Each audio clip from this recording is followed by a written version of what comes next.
আমন্ত্রণ সকাল ৯টার নিউজে, সাথে আছি আমি তাসলিমা তিথি। আসন্ন ত্রয়োদশ জাতীয় সংসদ নির্বাচন উপলক্ষে জাতীয় নাগরিক পার্টির আহ্বায়ক নাহিদ ইসলাম জাতির উদ্দেশ্যে বাংলাদেশ টেলিভিশনে ভাষণ দিতে চান। এজন্য নির্বাচন কমিশনে আবেদন জমা দিয়েছে দলটি।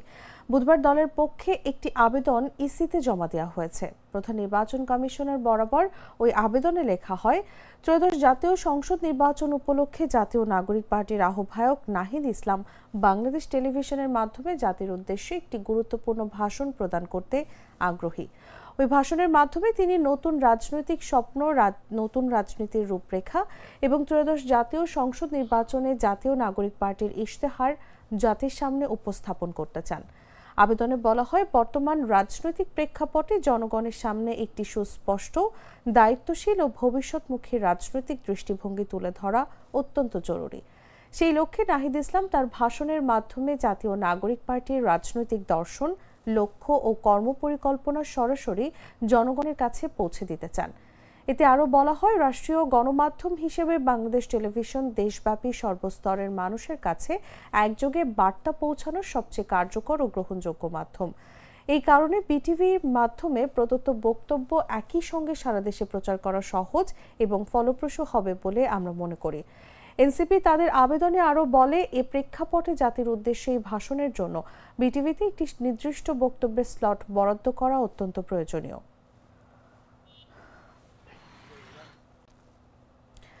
তারা যখন ক্ষমতায় ছিলেন, দেশ দুর্নীতিতে 3বার চ্যাম্পিয়ন হয়েছিল।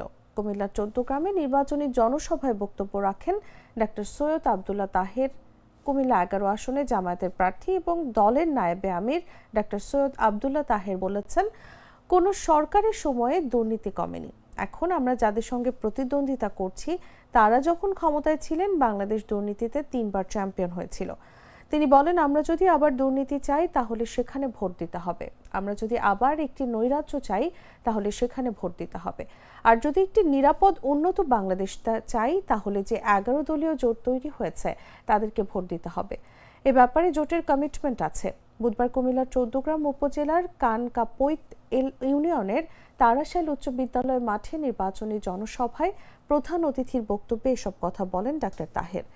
জামায়াতের নায়েবে আমির বলেন, আমরা নৈরাজ্য চাই না, হত্যা ও লুটের রাজনীতি চাই না, জনগণের হানাহানির রাজনীতি চাই না, অধিকারহীনতার রাজনীতি চাই না, ফ্যাসিবাদ এবং আধিপত্যের রাজনীতি কোনোটাই চাই না। আমরা চাই দেশের শান্তি, শান্তির রাজনীতি। বারবার নির্বাচনে শুদ্ধ হোক অশুদ্ধ হোক, ক্ষমতার পালাবদল হয়েছে, কিন্তু কতগুলো বিষয়ের কোনো পরিবর্তন হয়নি। দল পরিবর্তন হয়েছে, মন্ত্রী প্রধানমন্ত্রীর নাম পরিবর্তন হয়েছে, ক্ষমতার মস্তদের বিভিন্ন নামের মানুষেরা সেখানে গিয়েছে, কিন্তু কতিপয় বিষয়ে কোনো পরিবর্তন হয়নি। সকলের ভিতরে একটা ঐক্য ছিল। সে ঐক্যটা কি? দুর্নীতির ব্যাপারে সকলের ঐক্য ছিল। কোন সরকারের সময় দুর্নীতি কমেনি। এখন আমরা যাদের সাথে কম্পিট করছি, তারা যখন ক্ষমতায় ছিল, বাংলাদেশ দুর্নীতিতে 3বার চ্যাম্পিয়ন হয়েছিল। তারুণ্যের স্বপ্ন ও চাহিদাকে মাথায় রেখে কাজ করার অঙ্গীকার জানিয়েছেন ফেনী 2 আসনে 11 দলীয় ঐক্য মনোনীত প্রার্থী এবং এবি পার্টির চেয়ারম্যান মুজিবুর রহমান মঞ্জু। বুধবার ফেনীর গ্র্যান্ড সুলতান কনভেনশন সেন্টারে তারুণ্যের ভাবনায় সংস্কার শীর্ষক মতবিনিময় সভায় অংশ নিয়ে তিনি এমন অঙ্গীকারের কথা জানান। তরুণ সংগঠকদের ভাবনা, দায়িত্ব ও করণীয় নিয়ে নানা প্রশ্নের জবাব দেন তিনি। এ সময় তিনি ফেনীর উন্নয়নের বিভিন্ন দিক তুলে ধরে সমস্যা সমাধানের জন্য সবার সহযোগিতা কামনা করেন। জুলাই অভ্যুত্থান পরবর্তী নতুন বাংলাদেশে ফেনীর তারুণ্য গুরুত্বপূর্ণ ভূমিকা রাখবে বলে আশাবাদ ব্যক্ত করেন মঞ্জু। অনুষ্ঠানে জামায়াতের কেন্দ্রীয় মজলিসে শুরা সদস্য অধ্যাপক Liaquat Ali Bhuiyan, global youth parliament SAARC রিজিয়নের ডেপুটি কোঅর্ডিনেটর হাসান মাহমুদ, এনসিপির কেন্দ্রীয় যুগ্ম সদস্য সচিব সালেউদ্দিন সিফাত ও newscvm.com এর সম্পাদক দিদারুল আলম মজুমদার বক্তব্য দেন। এতে স্বাগত বক্তব্য আয়োজক কমিটির আহ্বায়ক মুহাইমিন তাজিম। এছাড়া ফেনীতে দীর্ঘদিন ধরে কাজ করা কয়েকশো তরুণ মতবিনিময়ে অংশ নেন। 11 দলীয় ঐক্যের বিভিন্ন শরিক রাজনৈতিক দলের নেতারাও অনুষ্ঠানে উপস্থিত ছিলেন।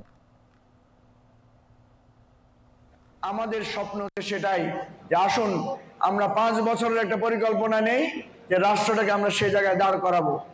সেজন্যই এবারের নির্বাচনটা খুবই গুরুত্বপূর্ণ। এবারের নির্বাচনটা খুবই গুরুত্বপূর্ণ। তোমরা দেখেছো যে এমন অনেক প্রার্থী আছে যারা বলছে তারা ব্যাংকের ঋণ নিয়ে ঋণ ফেরত দেয় নাই, ব্যাংকের ঋণ খেলাপ করেছে, ভঙ্গ করেছে। যে ব্যাংকের টাকা মেরে দেয় সে রাষ্ট্রের টাকা মারবে না?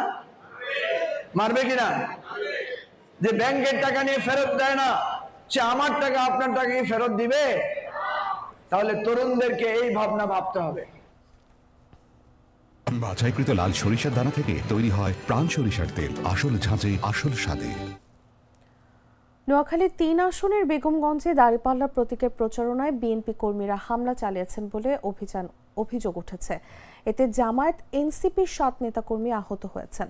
বুধবার আলাইয়ারপুর ইউনিয়নের ৬ নম্বর ওয়ার্ডের কাজীবাড়ির দরজায় এই ঘটনা ঘটে। বেগমগঞ্জ উপজেলা জামায়াতের যুব বিভাগের সভাপতি জাকির হোসেন অভিযোগ করে বলেন, বিকেলে দাঁড়িপাল্লা প্রতীকের প্রচারণাকালে বিএনপির কর্মীরা দেশীয় অস্ত্র নিয়ে অতর্কিতে হামলা চালায়। হামলায় এনসিপির জেলা জুলাই গণ অভ্যুত্থান ও মুক্তিযুদ্ধ বিষয়ক সম্পাদক হাবিবুল্লাহ, দাঁড়িপাল্লার কর্মী জাহিদ, হৃদয়, অনিক, অপূর্ব, সাইফ ও নজরুল ইসলাম সাগর আহত হয়েছেন। আহত এনসিপি কর্মী জাহিদকে গুরুতর অবস্থায় ঢাকায় পাঠানো হয়েছে। বাকিদের স্থানীয় হাসপাতাল ও ক্লিনিকে ভর্তি করা হয়েছে। বেগমগঞ্জ মডেল থানার ভারপ্রাপ্ত কর্মকর্তা মোহাম্মদ শামসুজ্জামান জাগো নিউজকে বলেন, খবর পেয়ে ঘটনাস্থলে পুলিশ পাঠানো হয়েছে। জামায়াতের পক্ষ থেকে অভিযোগ দেওয়ার কথা রয়েছে, অভিযোগ পেলে ব্যবস্থা নেওয়া হবে। 2012 সালের 4 ফেব্রুয়ারি রাজধানীর সাভার থেকে গুম হওয়া ইসলামী বিশ্ববিদ্যালয়ের 2 শিক্ষার্থী ওয়ালিউল্লাহ ও মুকাদ্দাসের সন্ধানের দাবিতে মানববন্ধন করেছেন শিক্ষার্থীরা। বুধবার বিশ্ববিদ্যালয়ের প্রধান ফটকের সামনে বিভিন্ন বিভাগের 2 শতাধিক শিক্ষার্থী এতে অংশ নেন। গুম হওয়া 2 শিক্ষার্থী হলেন ইবির দাওয়া অ্যান্ড ইসলামিক স্টাডিজ বিভাগের ওয়ালিউল্লাহ ও আল ফিক অ্যান্ড ল বিভাগের আল মুকাদ্দাস। আল ফিক বিভাগের শিক্ষার্থী ওয়ালিউল্লাহ এবং মুকাদ্দাস ভাই দুইজনকে প্রশাসনিক কর্মকর্তা পরিচয় দিয়ে, প্রশাসনের দোহাই দিয়ে একেবারে গুম করে দেওয়া হয়েছে। আমরা জানি তাদের কি অপরাধ ছিল, তারা কতটুকু দোষী ছিল, কতটুকু দেশের জন্য বিপজ্জনক ছিল, সব আমরা জানি। তাদের অপরাধ ছিল তারা সবসময় ন্যায় এবং ইনসাফের পক্ষে ছিল। হাজারো ইবিয়ান তাদের ভাইকে ফেরত পাওয়ার জন্য অপেক্ষার প্রহর গুনছে।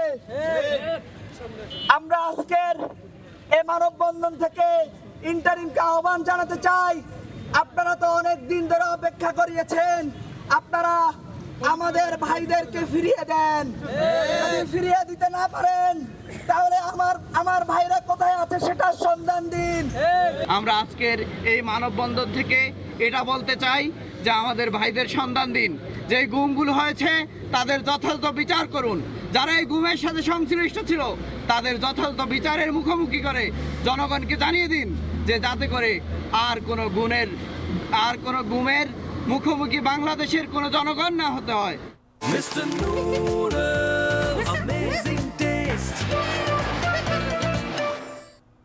জানাবো আন্তর্জাতিক সংবাদ।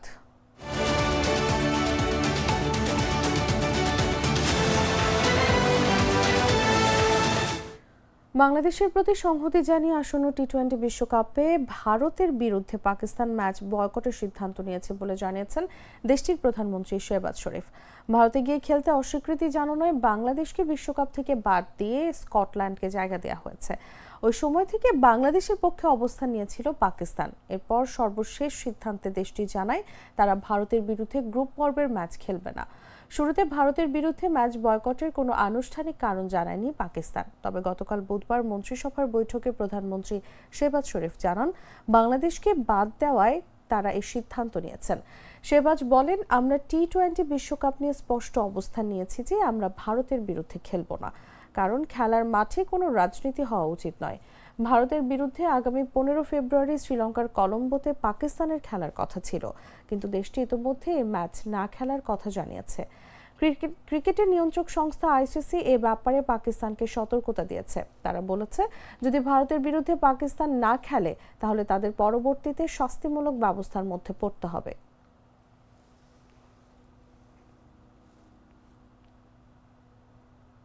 জানাবো খেলার খবর।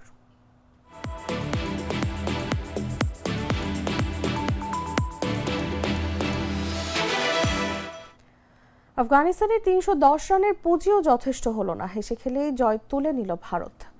হারারেতে অনূর্ধ্ব 19 বিশ্বকাপের সেমিফাইনালে আফগানিস্তানের 7 উইকেট আর 53 বল হাতে রেখে হারিয়ে ফাইনালে নাম লিখিয়েছে ভারতের যুবারা।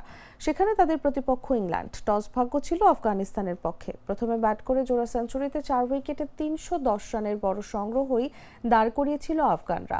ফয়সাল সিনোজাদা 93 বলে 110 আর উজাইর উল্লাহ নিয়াজাই খেলেন 86 বলে অপরাজিত 101 রানের ইনিংস। 2 সেঞ্চুরিকে 1 সেঞ্চুরিতেই মোকাবেলা করেছে ভারত। ওপেনার অ্যারন জর্জ 104 বলে 115 রানের ইনিংস খেলেন। আরেক ওপেনার ভৈরব সূর্যবংশী বরাবরের মতো মারকুটে খেলে 33 বলে করেন 68 রান। এছাড়া অধিনায়ক আয়ুষ এমহাত্রে 62 আর ভিয়ান মালাহোত্রা খেলেন অপরাজিত 38 রান। 2 উইকেটেই 300 রান তুলে ফেলা ভারতের জয় পেতে একদমই কষ্ট হয়নি।